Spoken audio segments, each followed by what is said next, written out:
President Uhuru Kenyatta has officially opened the Commonwealth Parliamentary Association Africa Region Conference. The week-long event will see over 400 participants from 18 countries in Africa participate. The president in his speech urged Africa leaders to embrace tolerance in order to foster peace, growth and development.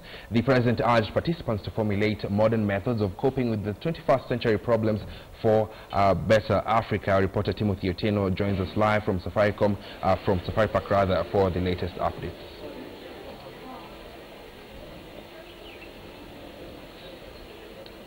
Yes, indeed. A good afternoon, Ian. We are at the Safari Park Hotel, where President Uhuru Kenyatta just shortly gave his opening remarks for the. This is the 46th CPA conference, better known as the Commonwealth Parliamentary Association Africa Region Conference. And basically what his message was to the 400-strong delegation was tolerance, tolerance, tolerance. He was speaking a message of tolerance, especially for the parliamentarians, to rather listen to and give dialogue a chance, especially when it comes to issues on the opposition and the balancing between opposition and the national government and policy formulation for the respective governments. And I am joined here with one of the delegates and participants of this conference. He is the Mwingi Central Member of Parliament, Honorable Joe. Honorable Joe, good afternoon. Good afternoon. So basically, what do we expect? What do you expect to discuss in this conference over the next couple of days? Well, I would say that the table is full. We'll discuss a lot of things, but more importantly, it is important to share the legislative Commonwealth countries, and we are also expecting to, like what President said, to share views on how to accommodate one another. This is also very important. If you reckon that most of the countries are our former colonies, and they are trying to impose some of legislative rules which they don't participate in their countries, and this is a good forum whereby we can hear our views and say, no, if this is not done in your country, what do you want it to be done here?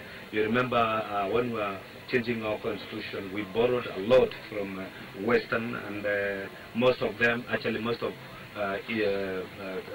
parts in our constitution, they don't practice, but they boast some of those clauses into our constitution, and threat that if you don't do this, we will not fund you.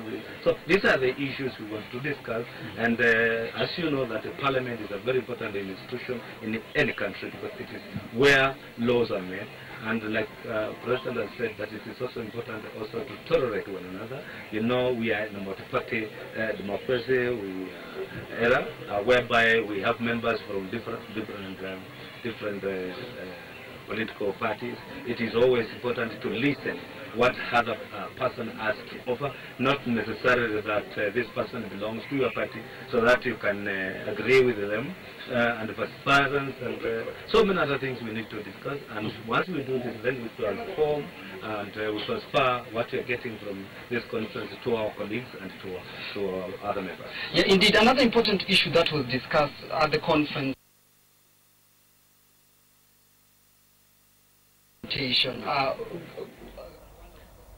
like a model in the African context on how women representation can be enhanced. What's your thought on this, and how should the delegates discuss this ahead? Of course, in Kenya we have the 2/3 gender rule debate, and it's just 2 weeks away from the deadline. Yeah, this one is a complicated affair.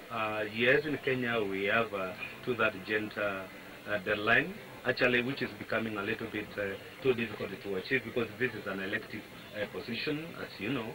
I think I don't want to agree with what a judge said, that Parliament should come up with a solution, because honestly, the Constitution, when you read all the chapters in the Constitution, one chapter is contradicting the other, because once it says that there should be this number of members of Parliament who are women elected, then you go back to your constituency and wonder who will be elected as a woman from which constituency. It becomes a little bit difficult.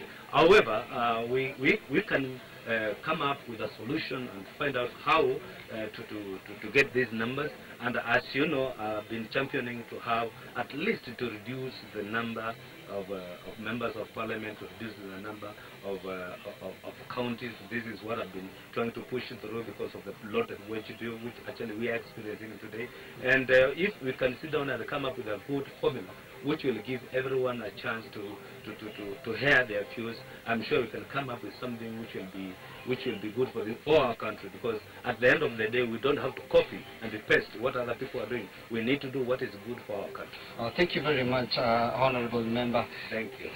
Yes, so that was the Honorable Member for Mwingi Central. Of course, Ian, the discussions continue, matters on youth empowerment. There is the Commonwealth Youth Parliament that started in 2012. They are going to be discussing issues on youth empowerment and leadership roles, as well as terrorism. Remember, Africa has been experiencing a lot of terror threats and terror attacks, from Boko Haram in West Africa to the Al-Shabaab in East Africa.